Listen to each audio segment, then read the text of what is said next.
MNS news, सच जरूरी है। नमस्कार, आप देख रहे हैं एमएनएस न्यूज नेटवर्क। मैं हूं आप साथ खुशी। आइए देखते हैं कुछ खास खबरें।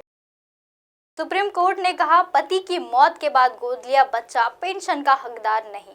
उच्च न्यायालय ने मंगलवार को एक फैसले में कहा है कि सरकारी कर्मी पति की मौत के बाद विधवा यदि किसी बच्चे को गोद लेती है तो वह संतान पारिवारिक पेंशन का हकदार नहीं होगी।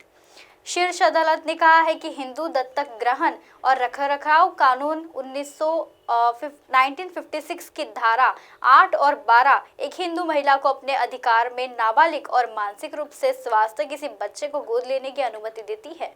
लेकिन अदालत ने यह भी कहा है कि कानून के प्रावधान के अनुसार कोई विवाहित हिंदू महिला पति की सहमति के बिना बच्चा गोद ले सकती है।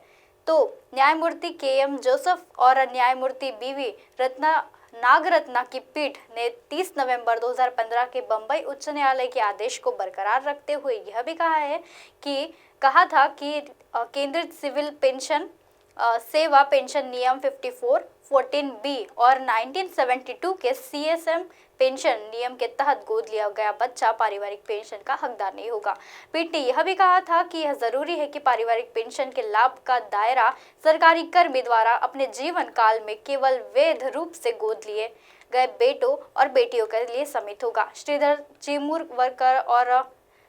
चिमुरकर वर्ष 1993 में सेवानिवृत्त हुए थे और वर्ष 1994 की उनकी मृत्यु हो गई थी। उन्होंने अपनी पत्नी माया मुडघरे को पीछे छोड़ दिया था। उन दोनों की भी कोई संतान नहीं थी। माया मुडघरे ने लगभग 2 साल के बाद श्रीधर चिमुरकर को अपने बेटे के रूप में अपनाया था।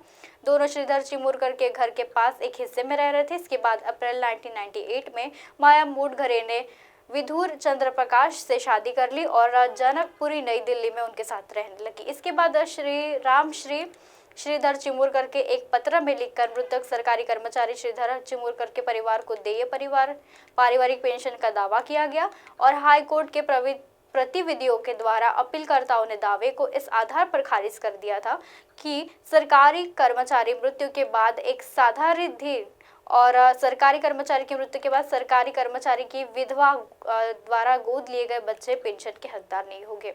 ऐसी खबरें फिर लेकर आएंगे इसी समय इसी जगह। तब तक के लिए देखते रहिए एमएनएस न्यूज नेटवर्क। नमस्कार।